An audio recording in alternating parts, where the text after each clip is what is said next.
On this episode, you guys asked some questions and I'm gonna give you some answers.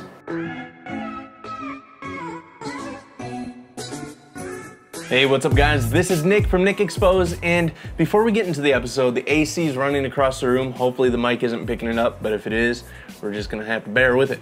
I put out a call for questions the last couple of weeks on Instagram, put it up on my stories, and I got 15 different questions in. I got a great response, so thank you to everyone who you will see has asked questions. Like I said, there are 15 of them. I'm gonna try and give as thorough as answers as possible to as many questions as possible.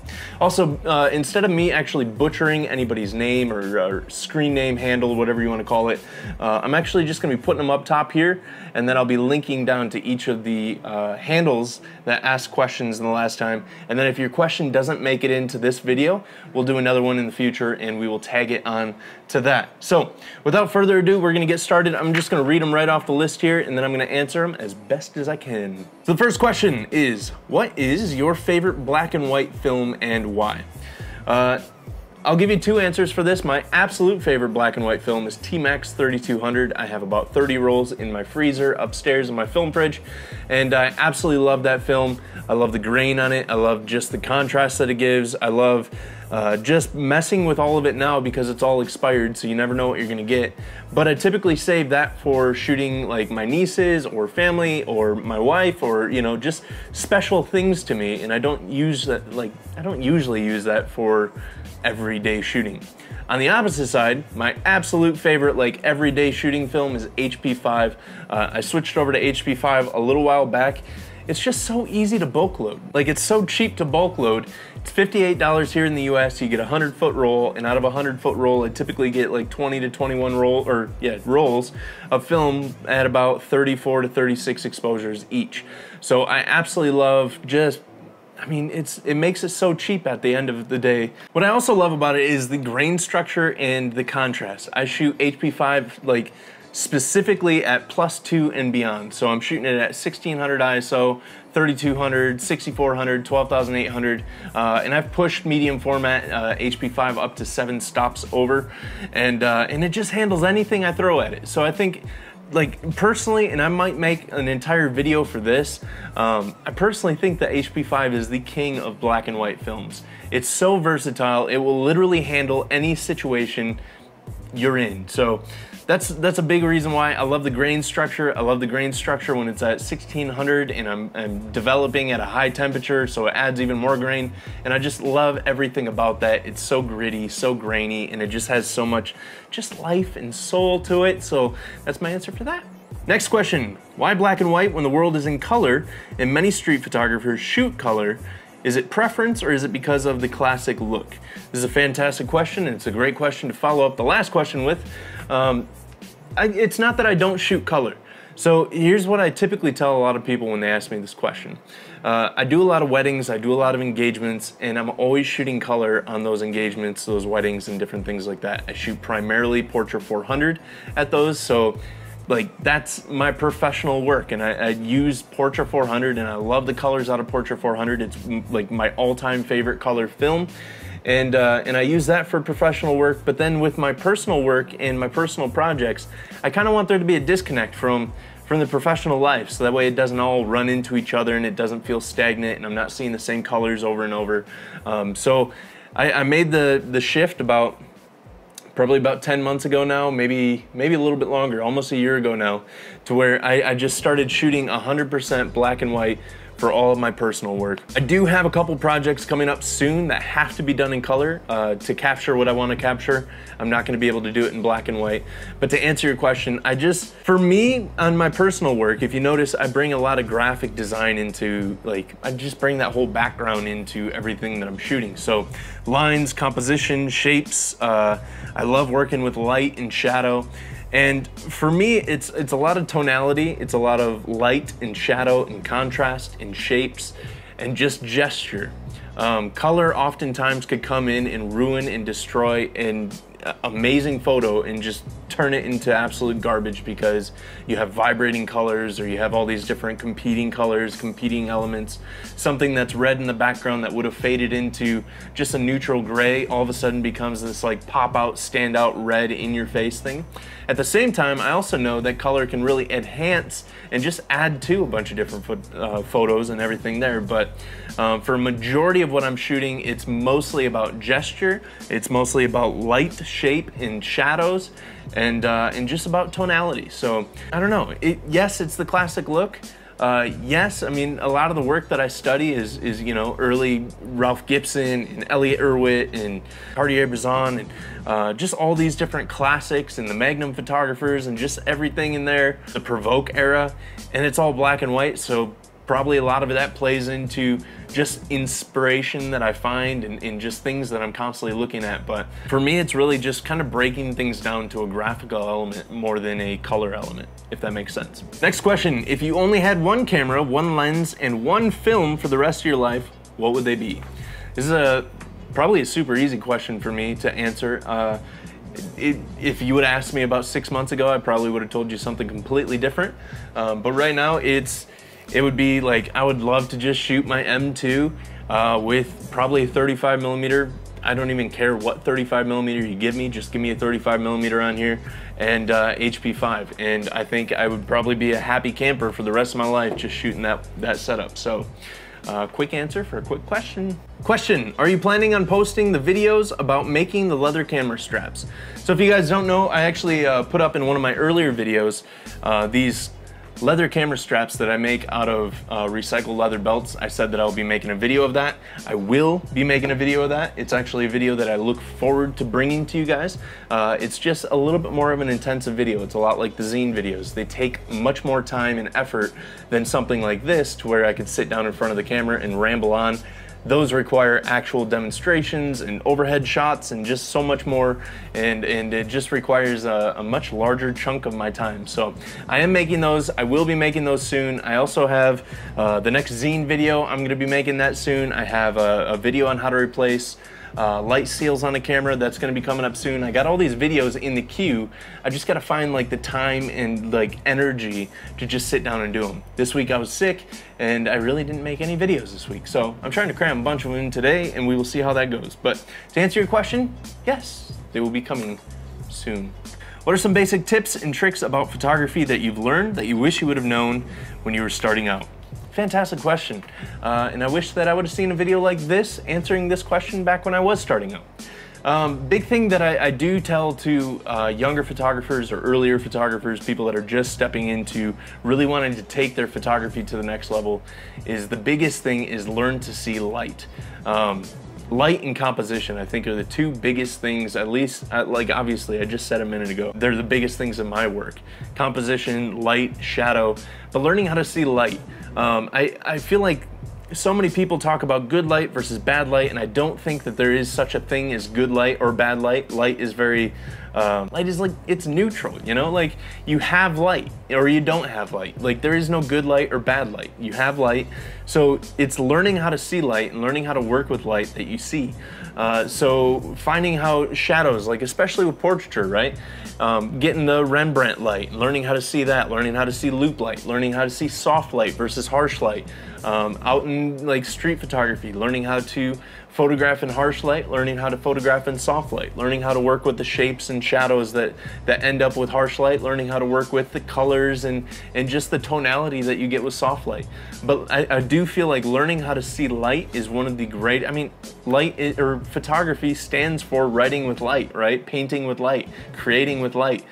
So the biggest fundamental like thing that you should learn as a photographer at any level is learning to see light. The photographers that I aspire to are the ones that see light and work with light in the best way. Another thing I would say is like, don't take yourself seriously. Go out there and just, man, if you're shooting film, go out and waste some film. Go like just burn through some frames and just ask yourself, what would happen if this happened? Or like if I did this, or if I did that, if I shot this, if I went in here, and like just go out and learn how to ask the question, what would happen if? And just be okay with getting crappy images, because in the crappy images, you're gonna find some absolute gems, and you're gonna start to see where your style is starting to develop. And you know, just don't take the safe route out. Go out and experiment. Go out and waste some film. Go out and get a digital camera and burn some pixels, you know? Next question, I developed some film yesterday. I think the emulsion got too dusty while drying. Do you know of any way to clean it? This is a great question because I think it implies two different questions. One is, how do you clean dusty negatives? And two is, how do you keep negatives from getting dusty? So to answer the actual question, how do you clean negatives? Excuse me, I got like the burps or something. I would say put it back into your reel.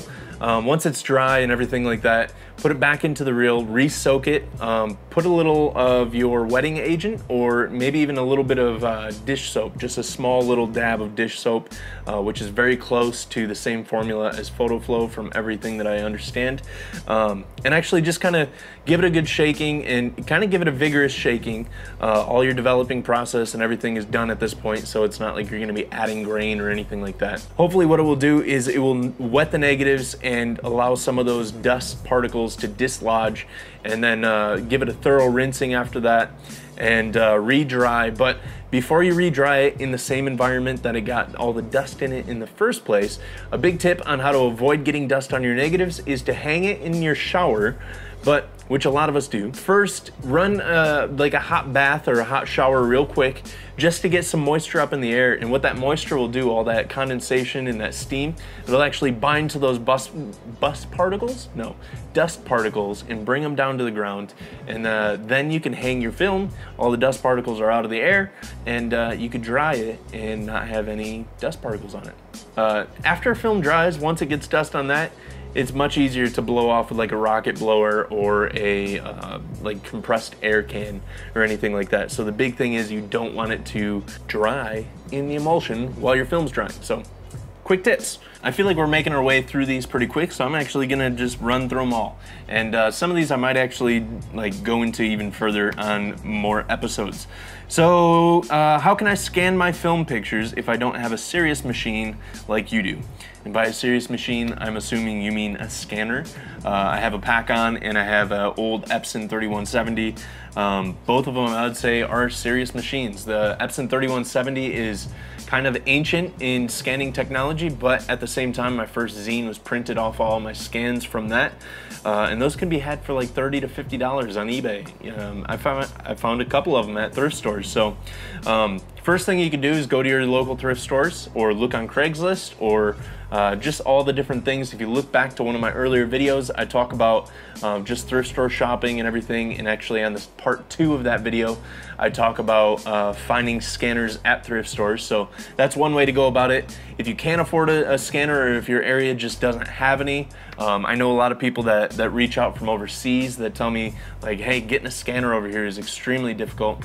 If you have a DSLR and a macro lens, all you need to do is get like a backlight, get one of those light tables. Those can be had for super cheap on Amazon. So you can look at a light table. I'll link to one down below. And then you could just take your tripod, put your DSLR, or it doesn't even need to be a DSLR. It could be whatever digital camera you have with macro settings. Put it at 90 degrees, put it right over top of the negative as the negatives on the light table and take a photo, and then you can take that photo in, invert that photo, and work with it in Lightroom or Photoshop or whatever photo editor you are using, and there you go. You got a very cheap, inexpensive, because most of the time everyone already has that stuff anyway if you're doing any kind of other photography with digital stuff. And that's what I did for a long time before I got a scanner. So hopefully that helps, and if you have any more questions about that, feel free to leave them below. Next question, what do you think is the best way for photographers to get their work out there instead of things like Instagram? This is an interesting question because I think that Instagram is probably one of the best ways to actually get our work out there. You can do things like Flickr. Flickr is a great way. I'm assuming by Instagram you're just talking about like social media in general. So what's another way of getting our work out there apart from social media? And if you're not talking about that, then there's Flickr. There's, I think 500px has become a different thing, but there's Tumblr. There's all sorts of different social media streams even Reddit. I've been kind of working with Reddit a little bit lately, and a couple of my images have done well on there, but I still don't quite understand Reddit. But another thing that you can do is start doing like exhibitions in your hometown. Go to your coffee shops around town and ask if you could show a solo show there, or even a partner show with somebody else or anything like that, and do some prints, put them up on the wall. You could sell your prints at the counter there. You could do art festivals. Those are a great way to, I mean, obviously people are coming to see art. You could do that. You could find a local photo group in your town and start joining critiques and different things like that. Do print swaps online. So start reaching out to people on Instagram and start doing print swaps, which I'm actually gonna do a video about that soon, sometime. And then, let's see here. Print some zines. Like, go back through the zine series and start working on a zine, or work on a print series or anything like that and start selling the prints. You could sell them right on Facebook nowadays. If you have a Facebook page, they now have like a sales section on there. You could sell it in the marketplace on Facebook. Just a couple different ways that you can get out there and do that. You could also go online and start searching for open calls for gallery submissions or magazine submissions or anything like that. And you could file out for these open calls, submit your artwork in, and then get featured in magazines, get featured in galleries, get featured in all sorts of different things. So there's a couple different ways that you could go about it. I think I'm actually probably gonna do a full-length video about this coming up in the future as well. So that's the thing I love about these question and answers, is because these are sparking great ideas for videos. Thank you guys. What are your thoughts about going to college for photography at an art school? Another full-length video gonna be coming up about this, because this is a big topic, and I have a lot to say on it.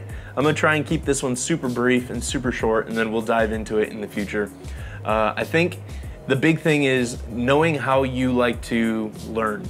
I'm a very self-motivated learner. I don't like people telling me I have to learn this, this, and this, and this, and this way. So art college would not be a good choice for myself.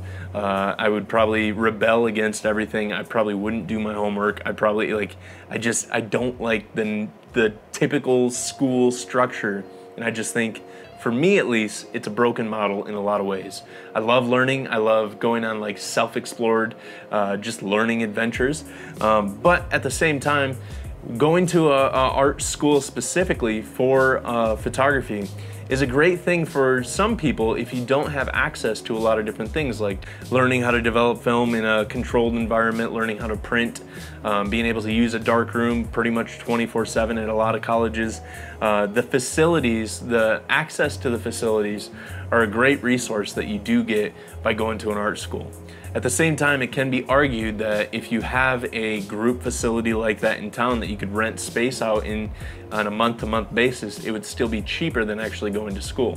But if you learn by organized structure of learning, if you learn by people telling you this, this, and this is the things and the steps that you need to go through for learning, then I'd say art college is a great choice for you.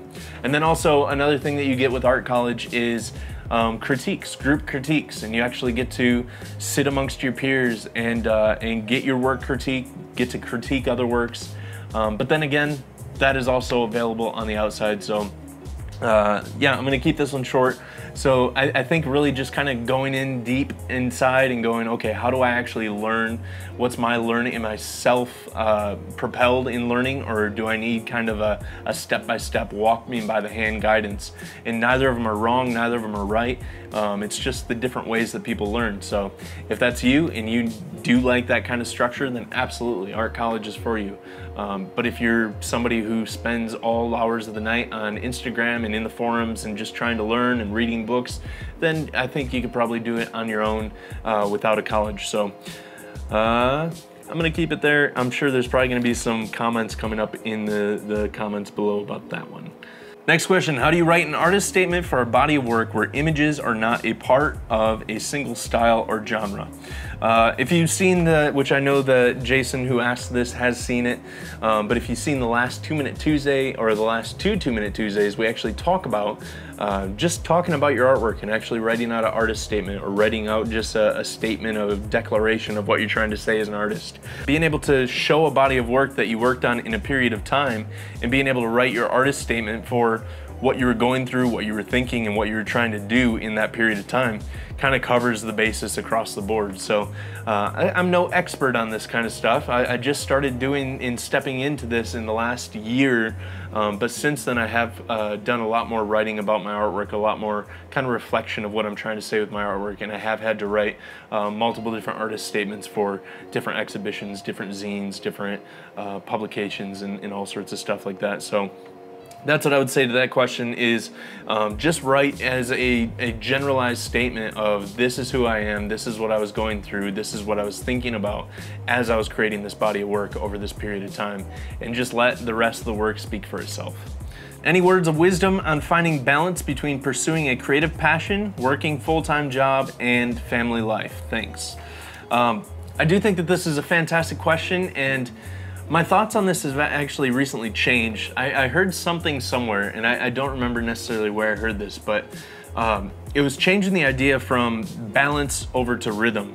And I think when we think of how do we find balance of all these different things in our life, naturally the idea of balancing means equally weighted, and we're thinking that we're giving equal amount of time to everything in our life.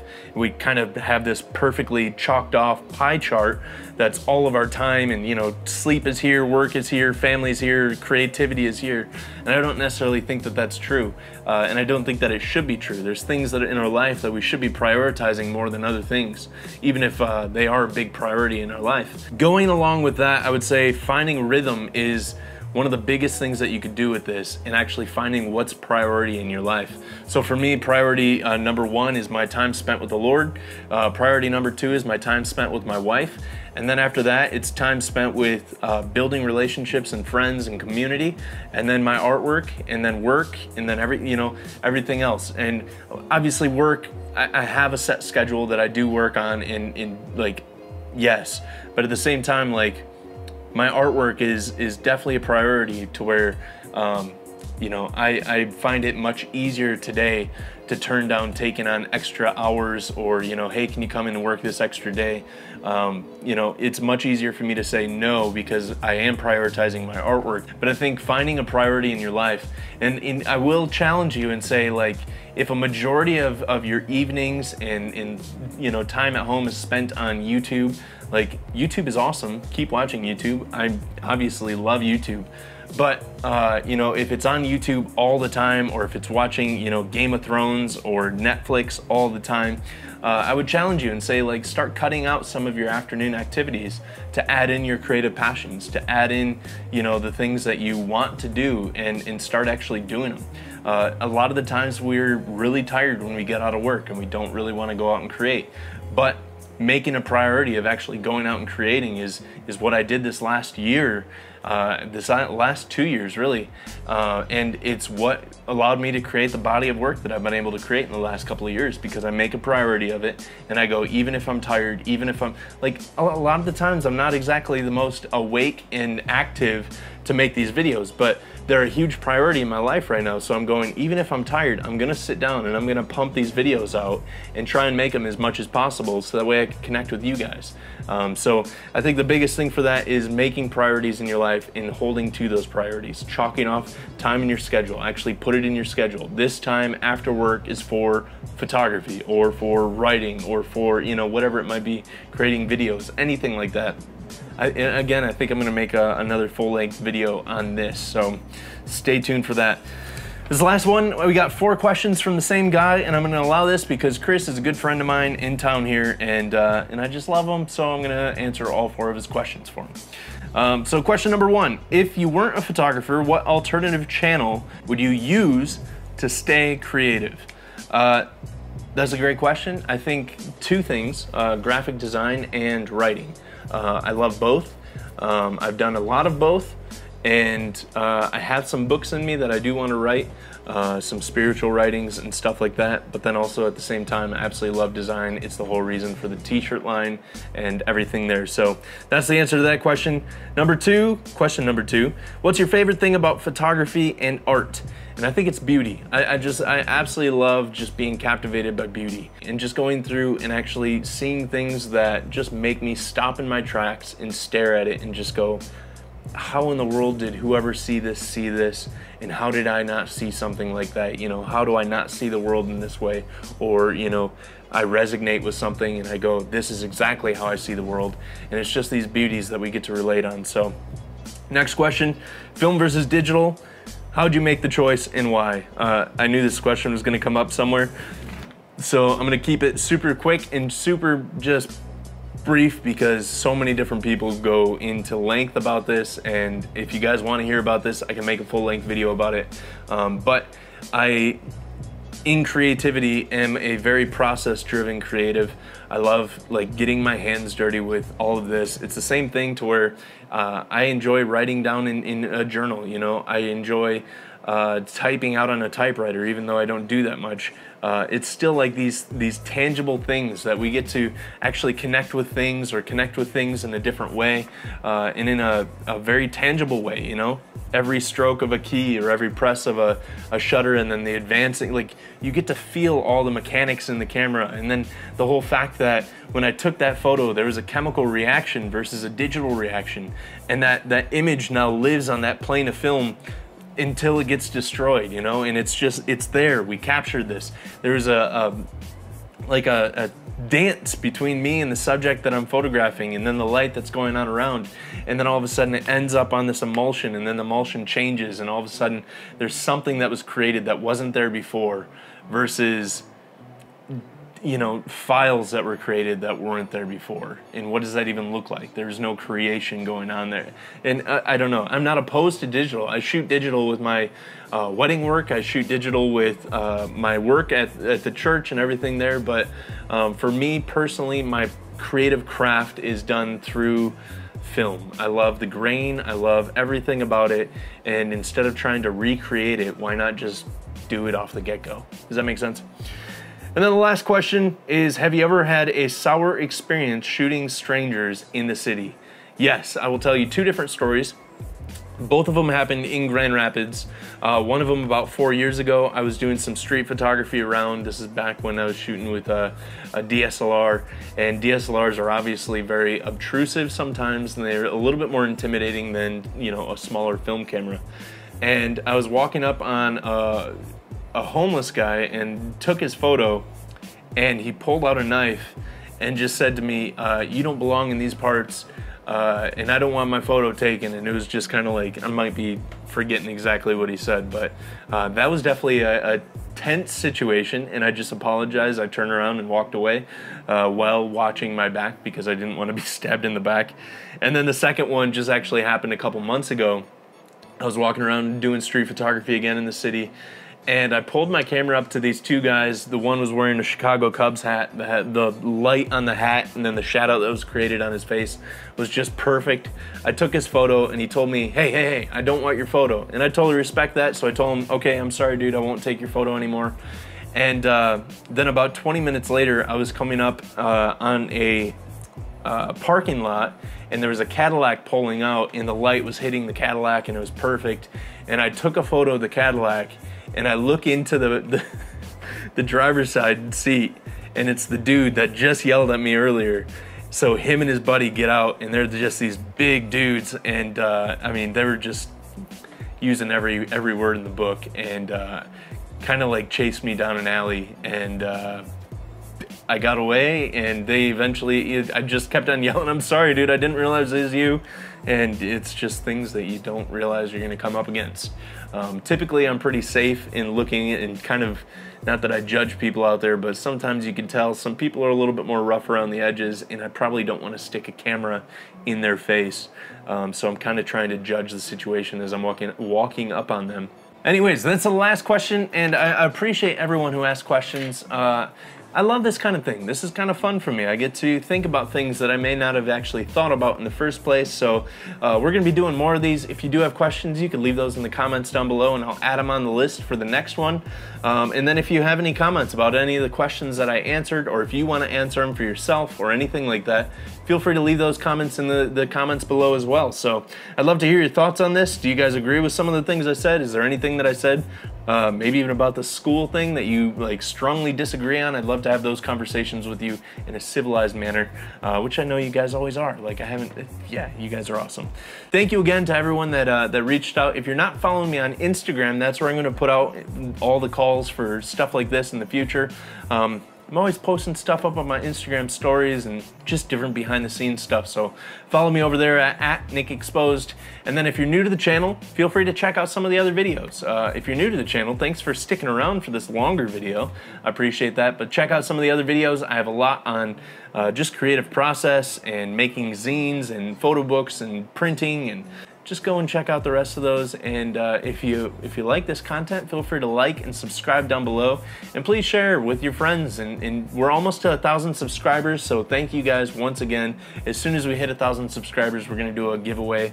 I have a couple people that are offering up some things to give away. Share it with your friends, try and spread the word, and let's see if we can hit this thing to 1,000 within the next week. I don't know, I'll throw that out there. So thank you guys. As always, I look forward to reading your comments down below. I will see you on the next episode. Until then, shoot more film and ask more questions. I love this kind of stuff. Peace. Beak.